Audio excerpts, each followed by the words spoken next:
जय हिंद दोस्तों, नमस्कार। मैं नवीन पंकज आप सभी लोगों का एक बार पुनः स्वागत करता हूं, इस उम्मीद के साथ कि आप सभी लोग स्वस्थ होंगे, मस्त होंगे, जहां भी होंगे अपना और अपनों का ख्याल रख रहे होंगे। दोस्तों, आज मैं आपसे एक विशेष मुद्दे पर मुद्दा आपको दिख रहा होगा किस विषय से रिलेटेड है। यूपीपीसीएस, यूपीपीएससी अर्थात Uttar Pradesh public service commission अर्थात उत्तर प्रदेश लोक सेवा आयोग की तरफ से आयोजित की जाने वाली सभी प्रकार की परीक्षाएं, चाहे जिसे आप पीसीएस कहते हैं प्रचलित तौर पे, या जिसे आप आरओ कहते हैं, या अभी जो पीसीएस जे की परीक्षा की तिथि आ चुकी है फरवरी में, उसको लेकर भारतीय राज्य व्यवस्था और संविधान के जो प्रश्न पूछे जाते हैं, उन प्रश्नों को कैसे हम सही ढंग से हल कर सकते हैं, उन प्रश्नों को हल करने में हमारी तरफ से जो त्रुटियां होती हैं, उन त्रुटियों को दूर करके कैसे हम अपने सिलेक्शन के अवसर को और अधिक बढ़ा सकते हैं। आज हम इसी मुद्दे पे चर्चा करने वाले हैं। जितने भी साथी जुड़े हुए हैं, आप सभी साथी एक बार इस सत्र को लाइक कर देंगे और शेयर कर देंगे। यदि आप इस चैनल पे पहली बार आ रहे हैं तो इस चैनल को सब्सक्राइब कर लेंगे। दोस्तों, डॉक्टर अब्दुल कलाम ने एक बहुत बड़ी बात कही। वो बात क्या थी?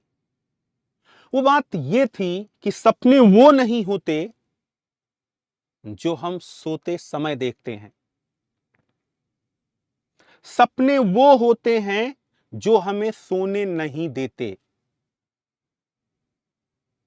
कुछ ऐसी ही कहानी यूपी पीसीएस के अभ्यर्थियों की भी होती है, जिन्होंने यूपी पीसीएस को अपना सपना बना लिया है, जिन्होंने उससे यूपी पीसीएस से इश्क कर लिया है,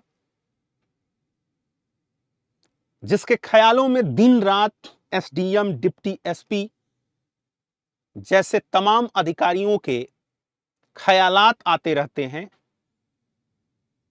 उन सभी साथियों के लिए निश्चित ही यह सत्र बेहद ज्ञानवर्धक और मूल्यवर्धक होने जा रहा है। अतः आप सभी से आग्रह है कि अंत तक इस सत्र को समझिएगा और जानने का प्रयास कीजिएगा कि आपसे कहां पे गलतियां होती हैं। दोस्तों, इस सत्र में, यह सत्र मुश्किल से 20-25 मिनट का है। इस सत्र में मैं जिन बिंदुओं पर, यानी सत्र का जो एजेंडा है, उस एजेंडे की चर्चा कर दूं। पहले तो मैं आपको यह समझाने का प्रयास करूंगा कि भारतीय राज्य व्यवस्था और संविधान से यूपी पीसीएस की प्रारंभिक परीक्षा में कितने प्रश्न पूछे जाते हैं, मुख्य परीक्षा में इसकी भूमिका क्या है, अर्थात यूपी पीसीएस के दृष्टिकोण से इसका महत्व क्या है। मेरी चर्चा का जो दूसरा भाग होगा, यानी जो दूसरा बिंदु होगा, वह होगा कि यूपी पीसीएस की परीक्षा में भारतीय राज्य व्यवस्था और संविधान से जो प्रश्न पूछे जाते हैं, उन प्रश्नों की प्रकृति क्या होती है, उन प्रश्नों का प्रारूप क्या होता है, और उन प्रश्नों के प्रकार क्या होते हैं।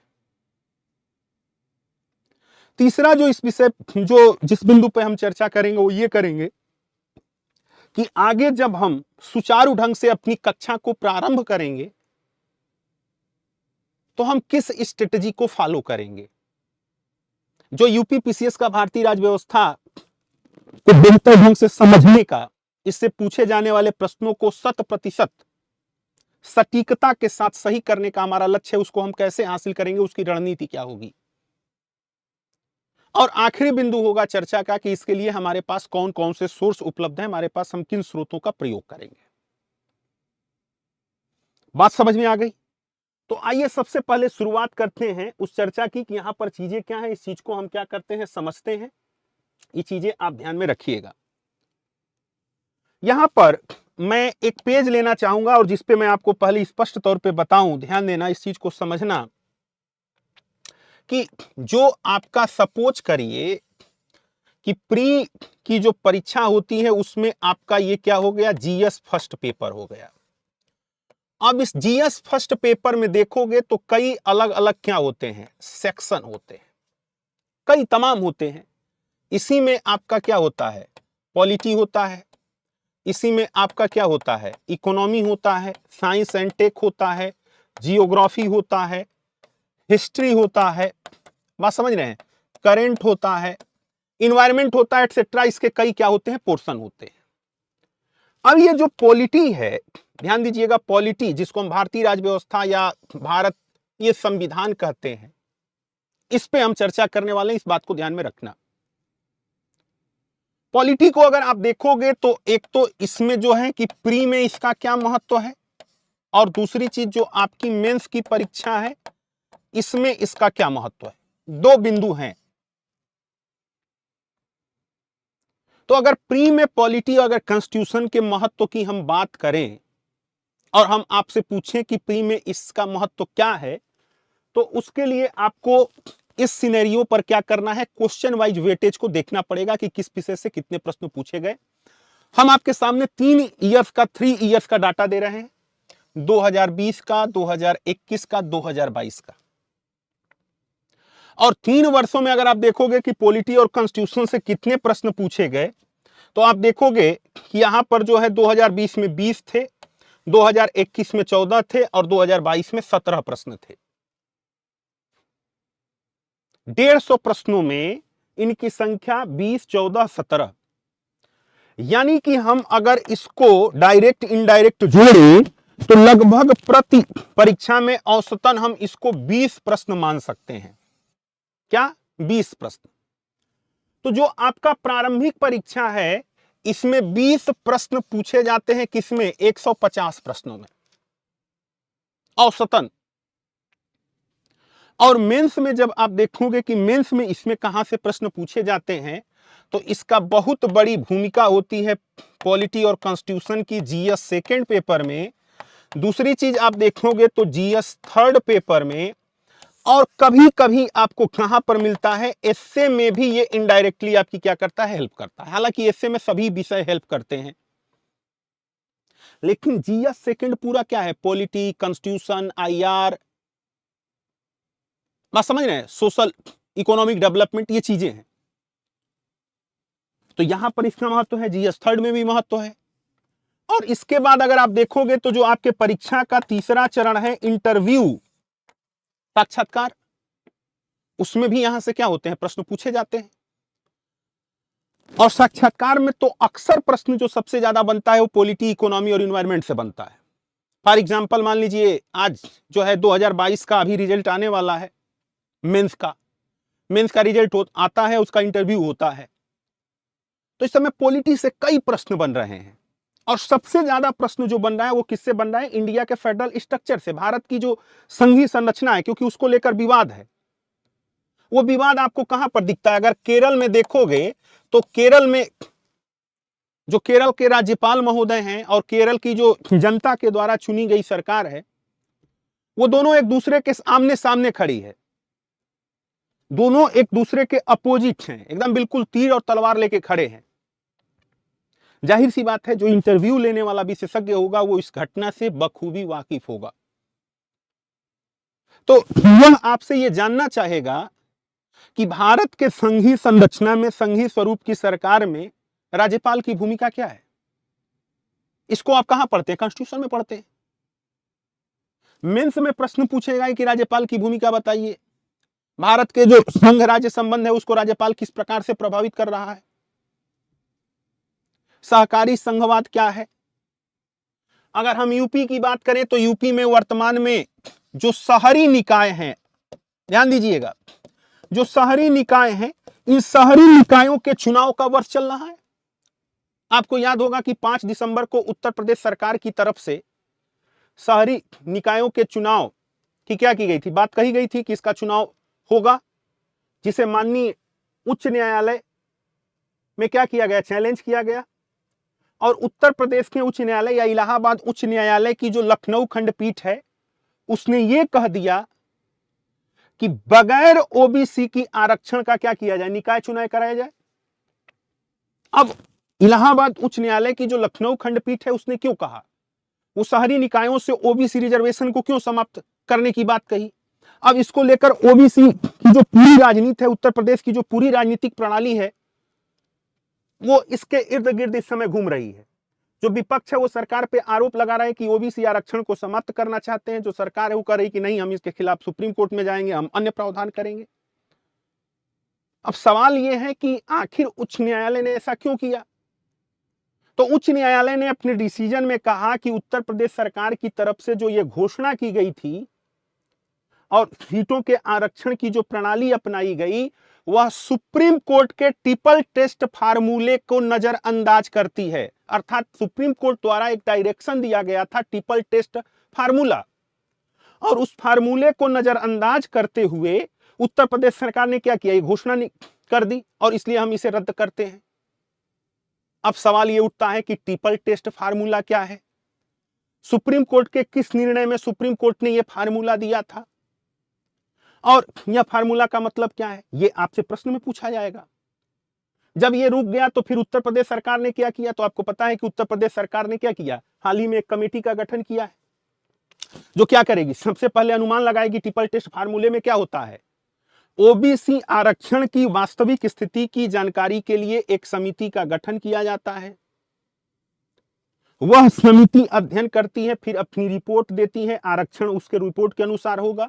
और तीसरी बात जो होती है ये होती है कि आरक्षण की जो सीमा होनी चाहिए वो 50% को पार नहीं करनी चाहिए। ये चीज आपने सुनी है। अब ये किसका विषय है? ये आपके उत्तर प्रदेश से रिलेटेड है, इसलिए आपकी आगामी परीक्षाओं में जो अर्बन निकाय हैं, लोकल जो स्थानीय निकाय हैं, वहां से प्रश्न पूछे जाने की संभावना क्या रहेगी? प्रबल रहेगी। मेंस में भी प्रश्न आएगा, प्री में भी आएगा, इंटरव्यू में भी आएगा। और इसके लिए पॉलिटी और कॉन्स्टिट्यूशन का महत्व तो आपके प्रतियोगी परीक्षा के दृष्टिकोण से दिन प्रतिदिन क्या होता जा रहा है? बढ़ता जा रहा है। तो महत्व तो आपने समझ लिया कि इसका महत्व क्या है। यहां से जब हम आगे की तरफ बढ़ते हैं, जो हमारा दूसरा विषय है, ध्यान देना, वो दूसरा विषय ये है कि इसमें प्रश्न जो होते हैं उनका नेचर क्या होता है। यानी जो प्रश्न पूछे जाते हैं, यह प्रश्नों का प्रारूप क्या होता है, इनकी प्रकृति क्या होती है। तो जो संविधान से प्रश्न पूछे जाते हैं, जो राज्य व्यवस्था से प्रश्न पूछे जाते हैं आपकी परीक्षा में, दोस्तों, उसे आप 4 भागों में क्या कर सकते हो? डिवाइड कर सकते हो। 4 भागों में। पहला क्या है? पहला वो है जो फैक्ट बेस है, यानी जो तथ्यात्मक प्रश्न पूछे जा रहे हैं। दूसरा वो है जो कंसेप्ट बेस है, कंसेप्ट अर्थात अवधारणात्मक प्रश्न जो पूछे जाते हैं, जो अवधारणात्मक प्रश्न पूछे जाते हैं। ओके। तीसरा जो है वो क्या है? अप्लाइड प्रश्न की चर्चा होती है। किसकी? अप्लाइड प्रश्न की। और चौथा जो है वो क्या होता है? कंसेप्ट से करंट को क्या किया जाता है? कंसेप्ट प्लस करंट को जोड़ के जो प्रश्न दिया जाता है। ये 4 प्रकार के प्रश्न आपके सामने पूछे जाते हैं। सबसे आसान होता है फैक्ट आधारित प्रश्न। फॉर एग्जाम्पल, आपसे पूछ लिया गया कि शिक्षा का अधिकार भारतीय संविधान के किस अनुच्छेद में है? किस मौलिक अधिकार में शिक्षा का अधिकार दिया गया? किस संविधान संशोधन के द्वारा दिया गया? ये क्या है? राज्य की परिभाषा किन किन अनुच्छेदों में दी गई है? ये आपका फैक्चुअल प्रश्न हो गया। कंसेप्ट का मतलब क्या होता है? कंसेप्ट का मतलब होता है कि लोकतंत्र क्या है। बात समझ रहे हैं? क्या है लोकतंत्र? What is the features of democracy? How many types of democracy? Democracy को प्रभावित करने वाले कारक क्या क्या है? ये आपका फैक्चुअल कंसेप्चुअल प्रश्न हो गया। तीसरा जो होता है वो अप्लाइड होता है। अप्लाइड का मतलब ये होता है कि अगर किसी भारत के किसी भूभाग में इमरजेंसी लगा दी जाती है तो उसका क्या इंपैक्ट पड़ेगा। और चौथा जो मैंने बताया, कंसेप्ट को करंट से जोड़ने वाली बात, जिसकी मैं अभी आपसे चर्चा कर रहा था, ट्रिपल टेस्ट फार्मूला, जो उत्तर प्रदेश निकाय चुनाव को लेके है। तो ये 4 प्रकार के प्रश्न आपके संविधान से क्या होते हैं? पूछे जाते हैं। इन 4 प्रकार के प्रश्नों में अगर आप देखोगे तो सबसे आसान प्रश्न आपका फैक्ट वाला प्रश्न होता है और सबसे कठिन जो होता है वो अप्लाइड कंसेप्चुअल वाला होता है।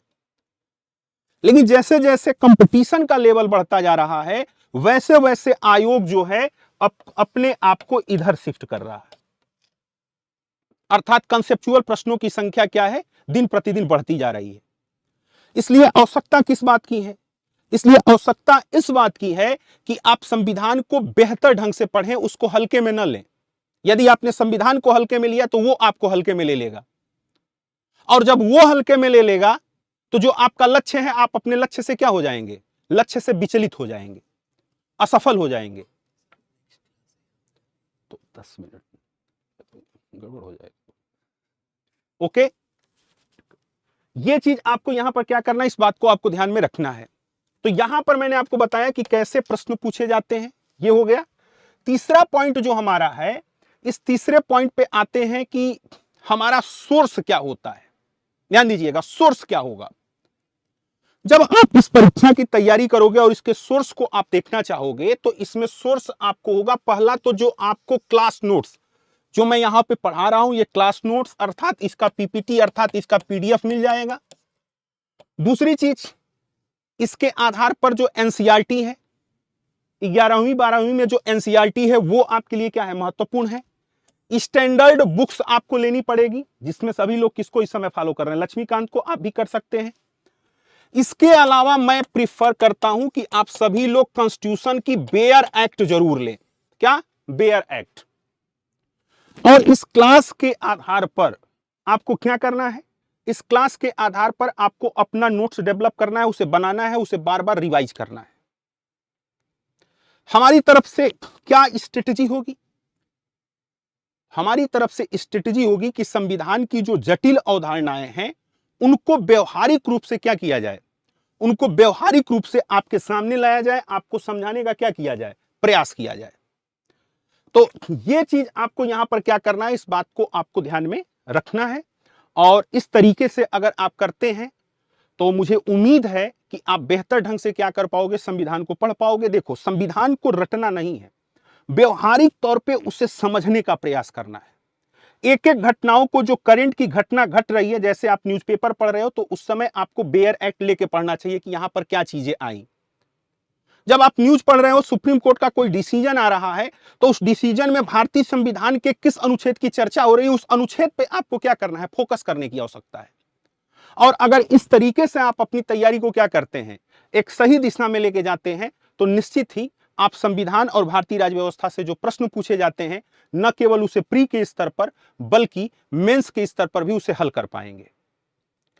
मेंस आंसर राइटिंग भी आपको कराई जाएगी, और प्रश्नों का जो प्री के लिए आपका है उसके लिए बहुविकल्पी प्रश्नों का पर्याप्त अभ्यास भी कराया जाएगा, ताकि आप परीक्षा हाल में जाने से पहले अपने आप की तैयारी को बिल्कुल सही तरीके से आंक सके, उसकी कमजोरियों को समझ सके और उसके अनुरूप अपने आप को ढाल सके। उम्मीद करता हूं कि आपको पूरी बातें क्या हुई होंगी, समझ में आई होंगी। समय का अभाव है, इसलिए शेष चर्चा आपसे नेक्स्ट क्लास जो हमारी होगी उसमें हम करेंगे। और आपके जो प्रश्न होंगे उन प्रश्नों को कमेंट बॉक्स में आप दे दीजिएगा, ताकि उन प्रश्नों को नेक्स्ट क्लास में क्या किया जा सके, एड्रेस किया जा सके। यहां पर मुझे इजाजत दीजिए, इस सत्र को विराम देते हैं, मिलते हैं पुनः दूसरे सत्र में। तब तक के लिए आप सभी लोगों को धन्यवाद। अपना और अपनों का ध्यान रखिएगा।